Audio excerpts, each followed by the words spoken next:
História completa da vida de Paulo de Tarso, de perseguidor a apóstolo. Nossa história hoje nos leva a uma jornada extraordinária, a trajetória de um homem que passou de implacável perseguidor a fervoroso apóstolo. De Saulo de Tarso, o zeloso fariseu que se empenhava em erradicar o cristianismo, a Paulo, o incansável missionário que levou o evangelho por todo o Império Romano. Preparem-se para conhecer uma vida marcada por fervor, transformação radical, perseguições intensas e um legado que moldou a fé de bilhões. Parte 1. Saulo de Tarso, o ferrenho zeloso. Comecemos nossa história no coração da Judéia, na vibrante cidade de Tarso, onde nasceu um homem chamado Saulo. Ele não era um homem comum, era um judeu de nascimento, educado sob a rigorosa lei de Moisés, um fariseu de linhagem, imerso nos estudos das Escrituras e nas tradições do seu povo. Em seus olhos, ardia um zelo abrasador pela lei, um desejo profundo de ver o judaísmo puro e intocado. E foi esse zelo, essa convicção inabalável, que o levou a se tornar uma figura temida pelos primeiros seguidores de Jesus. Imagine a cena, o murmúrio crescente sobre um homem que se autodenominava o Filho de Deus, o Messias prometido, mas que parecia desafiar tudo o que os líderes religiosos conheciam. Para Saulo, essa nova fé era uma blasfêmia, um desvio perigoso que ameaçava a santidade do povo escolhido. Ele viu neles uma ameaça, uma distorção da verdade, e assim, Saulo se tornou a ponta de lança da perseguição. Ele não apenas concordava com a hostilidade, ele a promovia ativamente. Com sua mente afiada e sua retórica poderosa, ele convencia multidões, incitando-os contra os cristãos. Ele acreditava genuinamente que estava fazendo a vontade de Deus ao tentar erradicar essa seita nascente. Testemunhamos o momento mais sombrio dessa perseguição, o apedrejamento de Estevão, o primeiro mártir cristão. Saulo estava lá, dando seu consentimento, guardando as vestes dos que lançavam as pedras.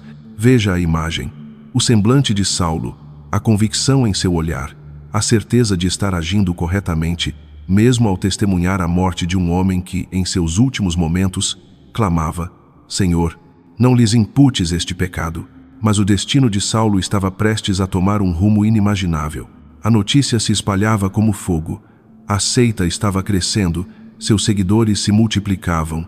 Mesmo em Damasco, uma cidade fora da Judéia, a ameaça parecia se expandir.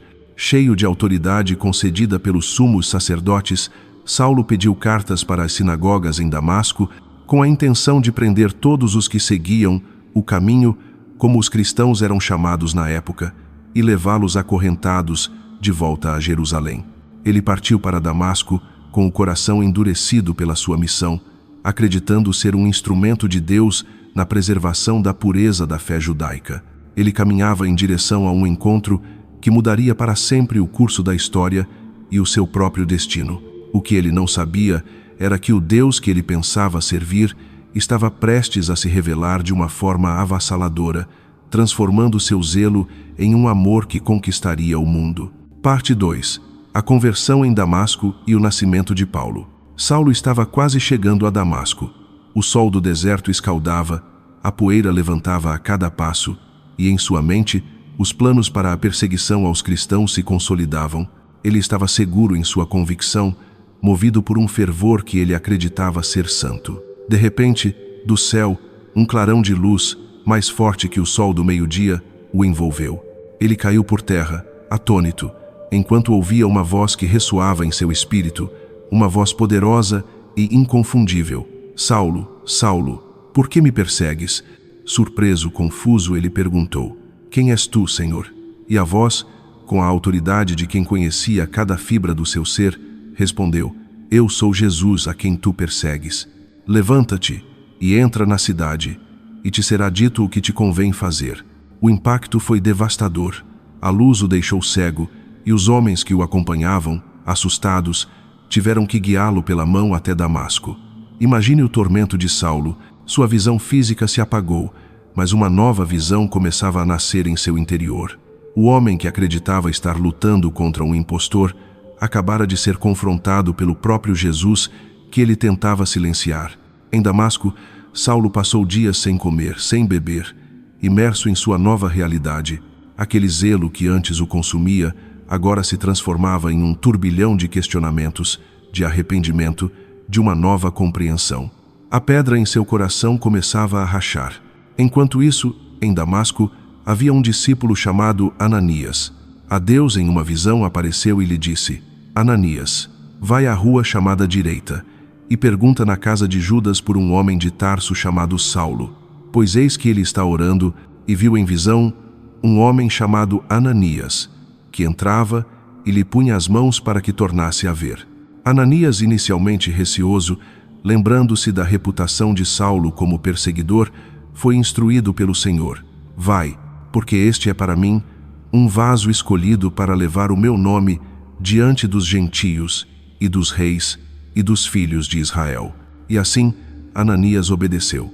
Ele encontrou Saulo, impôs as mãos sobre ele, e como escamas caíram dos olhos de Saulo, e ele voltou a ver. O momento foi de profunda comoção. Saulo foi cheio do Espírito Santo, e pela primeira vez, em seu pleno entendimento, foi batizado. A transformação era completa. O Saulo que entrou em Damasco, com a intenção de prender, agora renascia como Paulo, um servo escolhido, um apóstolo em potencial. O zelo que antes o movia para destruir, agora seria direcionado para edificar, para proclamar a mensagem que ele um dia tentou aniquilar.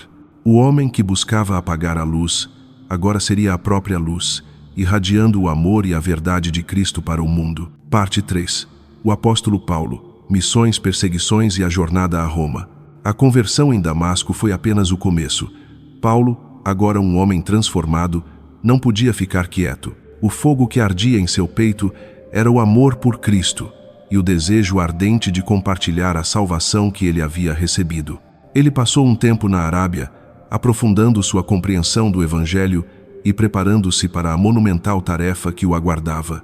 E então, ele começou. O livro de Atos nos narra suas incansáveis viagens missionárias. Ele cruzou o Mediterrâneo, visitou as cidades mais importantes do Império Romano, de Antioquia a Éfeso, de Corinto a Tessalônica. Em cada lugar, sua estratégia era clara. Primeiro, ir às sinagogas, falar com os judeus, apresentar o Evangelho como o cumprimento das promessas do Antigo Testamento. Mas o que aconteceu? Muitos judeus o rejeitaram, endureceram seus corações, assim como ele um dia fizera. Eles o acusavam de trair a lei, de introduzir novas ideias perigosas.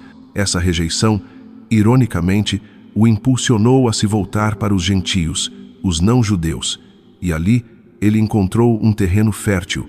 As multidões gentias, muitas vezes insatisfeitas com suas próprias crenças, abriam seus corações para a mensagem de esperança, perdão e vida eterna oferecida em Jesus.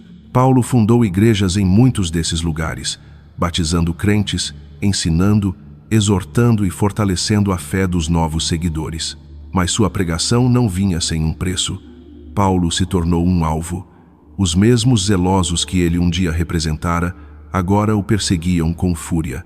Ele foi açoitado, apedrejado a ponto de ser dado como morto, jogado na prisão, apedrejado em Listra, expulso de cidades, enfrentou naufrágios, traições e incontáveis perigos. Veja a imagem. Paulo machucado, mas com o olhar firme, determinado a continuar sua missão. Ele escreveu cartas inspiradoras para as igrejas que fundou, cartas que hoje compõem uma parte essencial do Novo Testamento. Em suas palavras, encontramos a profundidade teológica, a exortação à santidade, o amor fraternal e a esperança inabalável em Cristo. Ele não pregava apenas um evangelho, ele o vivia, mesmo em meio à adversidade. Ainda assim, sua jornada estava longe de terminar.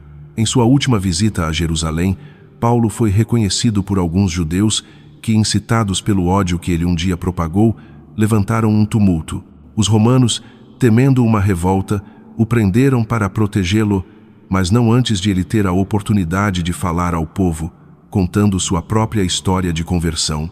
Paulo, o homem que buscara destruir a igreja, agora se encontrava acorrentado, mas sua voz ressoava com a força da verdade.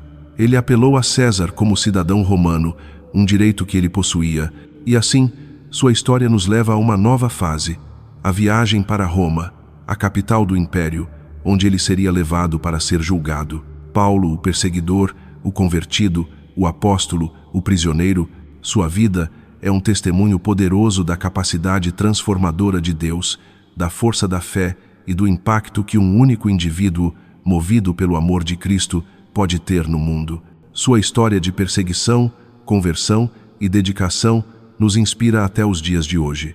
Qual parte desta história ressoou mais profundamente em você? A luz cegante no caminho para Damasco, a coragem inabalável de Paulo em face da perseguição ou a esperança que ele levou a tantos? Deixe-nos saber nos comentários abaixo. Queremos ouvir sua reflexão e o que esta poderosa narrativa despertou em você. E se esta história tocou seu coração, considere compartilhá-la com alguém que precisa ouvir sobre esperança, transformação e a incrível capacidade de superação que a fé pode proporcionar. E assim termina a saga de Saulo de Tarso, que se tornou o grande apóstolo Paulo. Uma vida de extremos, de escuridão à luz, de ódio à compaixão, de perseguição à pregação incansável. Sua jornada nos ensina sobre o poder do arrependimento, a força da fé inabalável e o chamado divino que pode transformar vidas e mudar o curso da história. Que sua história continue a nos inspirar a viver com o mesmo fervor e dedicação ao Evangelho. Se você se sentiu inspirado por esta história e deseja continuar explorando narrativas poderosas como esta, convidamos você a fazer parte da nossa comunidade. Não se esqueça de inscrever-se no canal e ativar o sininho de notificações para não perder nossas próximas histórias e conteúdos exclusivos. Assim, você garante que não perderá nenhuma de nossas futuras jornadas pela fé, história e inspiração. Muito obrigado por nos acompanhar. Até a próxima história.